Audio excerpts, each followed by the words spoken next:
Class 4 کے اردو کی نظم کہنا بڑوں کا معنوں کی ایکسرسائز کریں گے۔ تو پہلا سوال ہے، شاعر نے خدا کی رحمت کسے بتایا ہے؟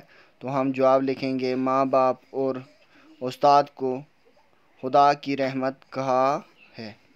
تو نظم میں کس کو کہا ہے خدا کی رحمت؟ ماں باپ اور استاد کو۔ اب دوسرا سوال، ماں باپ کی کڑوی نصیحتیں ہمارے لیے کیا اثر رکھتی ہیں؟ ماں باپ کی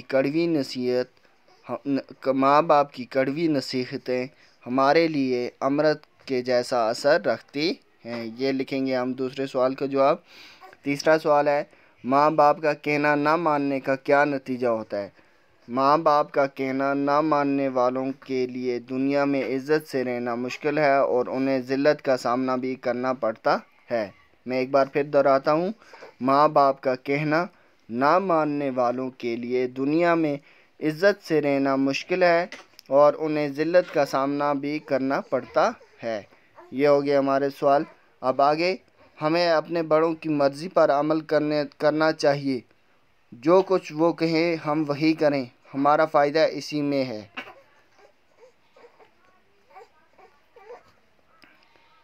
شاعر نے یہ بات بہت عمدہ طریقے سے ایک باند میں کہہ دی ہے۔ وہ باند لکھیے۔ اب وہ باند جو ہے وہ ادھر آپ دیکھ رہے ہیں آپ کی سکرین پر، یہ ہے، ماں باپ کا عزیز و مانا نہ جس نے کہنا، دشوار ہے جہاں میں عزت سے اس کا رہنا، ڈر ہے پڑے نہ صدمہ ذلت کا اس کو سہنا، چاہو اگر بڑائی کہنا بڑوں کا مانو۔ تو بچوں، یہ سوال بھی ہمارا ہو گیا، ہم آگے بڑھتے ہیں۔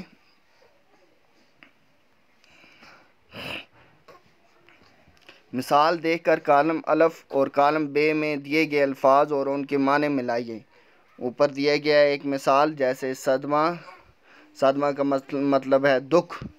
اب نیچے دیا گیا ہے ذلت، بہتری، دشوار، روک ٹوک، عزیز۔ آگے ان کے جو ہیں ادھر دیے گئے ہیں، یہ سب ہمیں ان سے ملانا ہے۔ اب ذلت ہو گیا بدنامی۔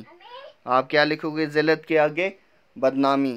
بہتری بھلائی، دشوار مشکل، روک ٹوک منع کرنا، عزیز ہو گیا پیارے۔ تو بچوں، یہ ہماری ایکسرسائز تھی جو آج ہم نے کی۔ نیکسٹ چیپٹر کے لیے میں نئی ویڈیو بنا کر ڈالوں گا، اور یہ جو سوال ہم نے کیے اس چیپٹر کے، یہ آپ اپنی کاپی پر بھی نوٹ کر کے رکھیں اور انہیں یاد بھی کریں۔ والسلام۔